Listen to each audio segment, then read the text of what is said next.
First is you need to work, depending on how well you want to do, and particularly if you're starting a company, you need to work super hard.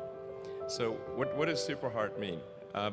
Well, when my brother and I were starting our first company, instead of getting an apartment, we just rented a small office and we slept on the couch.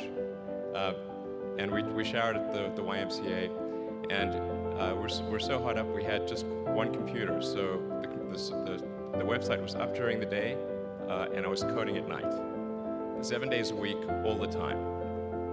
Well, it's hard work. So it's easy to have ideas. It's very hard to turn an idea into a successful product. There are a lot of steps in between, and it takes persistence, relentlessness. So I always tell people who are, who think they want to be entrepreneurs, you need a combination of stubborn relentlessness and flexibility. And you have to know when to be which. And basically you need to be stubborn on your vision, because otherwise it'll be too easy to give up. But you need to be very flexible on the details, because as you go along pursuing your vision, you'll find that some of your preconceptions were wrong, and you're going to need to be able to change those things. So I think taking an idea successfully all the way to the market and turning it into a real product that people care about and that really improves people's lives is a lot of hard work. Now tell me one thing, why you are so successful? Why we are so successful when we are 20s, we become millionaires? What happened? We are very hardworking people? I think there are much more hardworking people outside. Do you think we are smart enough? Oh, at least I'm not smart. I took 3 years, 3 times to go to the university. I failed all the times. And I don't think I'm smart. I don't think you are smart. And at that time, in year 2000, it was so difficult for Alibaba to hire people. If they're not that much disabled, we hire them. If they can walk, we hire them. Because nobody believed the internet. Nobody believed e-commerce will work in China. Nobody believed that, internet can happen. But these guys, because they had no jobs, so they say, well, let's come here. So they joined the company, and then those MBAs, those people with great, background, they were a lot of headhunting company. They moved out. They started their own business. Now today they all fail.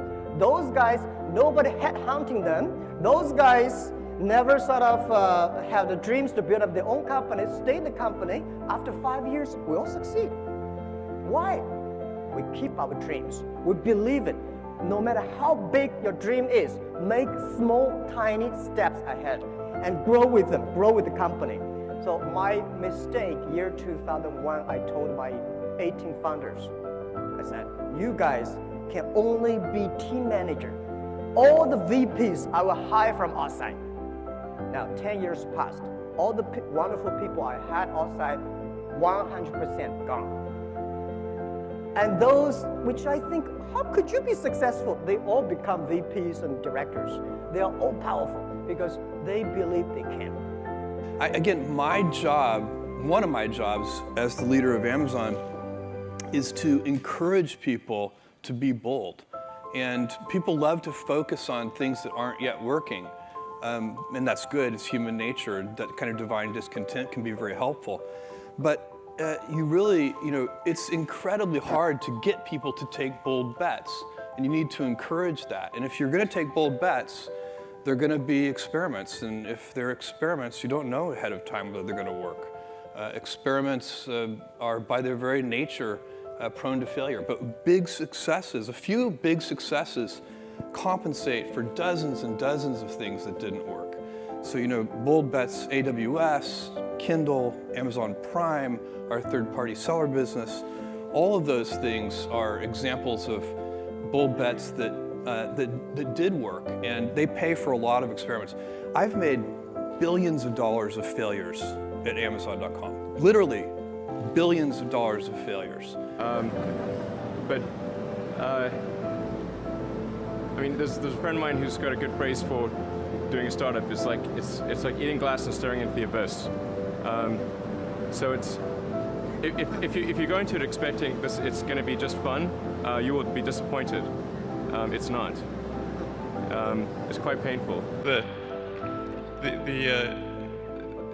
as you get older, your obligations increase. So and once you have a family, you start taking risks not just for yourself, but for your family as well. It gets much harder to do things that might not work out. So now is the time to do that before you have those obligations. So I would encourage you to take risks now. Do something bold.